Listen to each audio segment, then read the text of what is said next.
ઝંડા યાત્રા તમે કાઢી છે અને પાકિસ્તાન વિરુદ્ધમાં જે બધા મહિલાઓ એકઠા થઈને પાકિસ્તાનને પડકાર આપવા નીકળ્યા છે।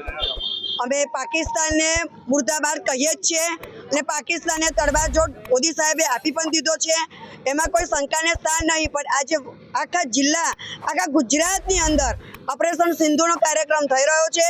જે માંગ બહેનોને આજે ભરીને અમે એમનું સોહાગ અખંડ રહે એ માટે આજે કાર્યક્રમ બાજવા ખાતે વડોદરા જિલ્લા અધ્યક્ષ મહિલા મોરચા પ્રમુખ તરીકે અને મારી સમગ્ર ટીમ અને ગ્રામ પંચાયત આજુબાજુની બહેનોને અમે માંગ ભરીને એમનો સોહાગ અખંડ રહે એ માટે મોદી સાહેબે અમને જે સપનું આપ્યું છે એ સપનું અમારું આજે સાકાર કરશે। જી, અને આપણા દેશના સૈનિકો માટે જેઓ જે તાબડતોબ જેમને જવાબ આપવામાં આવ્યા છે, સૈનિકો માટે શું કહેશો?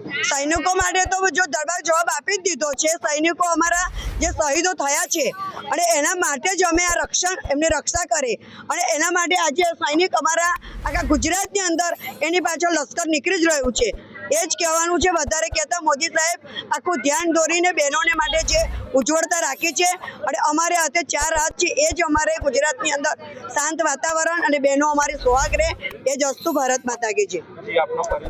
મારું નામ લતાબેન ચંદ્રકાંતભાઈ પટેલ, વડોદરા જિલ્લા અધ્યક્ષ મહિલા મોરચા પ્રમુખ।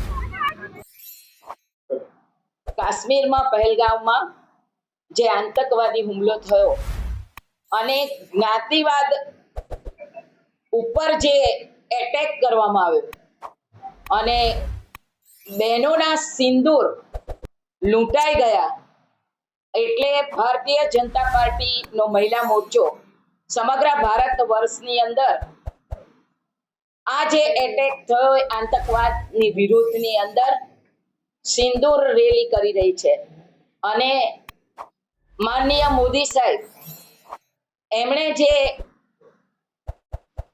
એરબેઝ સ્ટ્રાઇક કરી અને આતંકવાદીઓને જડબાતોડ જવાબ આપ્યો, એ જવાબ સામે એમની સાથે અમારો ભારતીય જનતા પાર્ટીનો મહિલા મોરચો એમને ખૂબ એમના વારણા લે છે।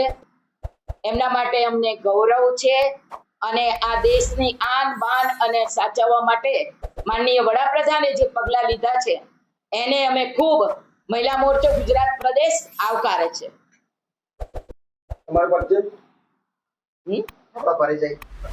મારો પરિચય હંસા કુંવરબા રાજ, વડોદરા જિલ્લા મહિલા મોરચા પ્રભારી।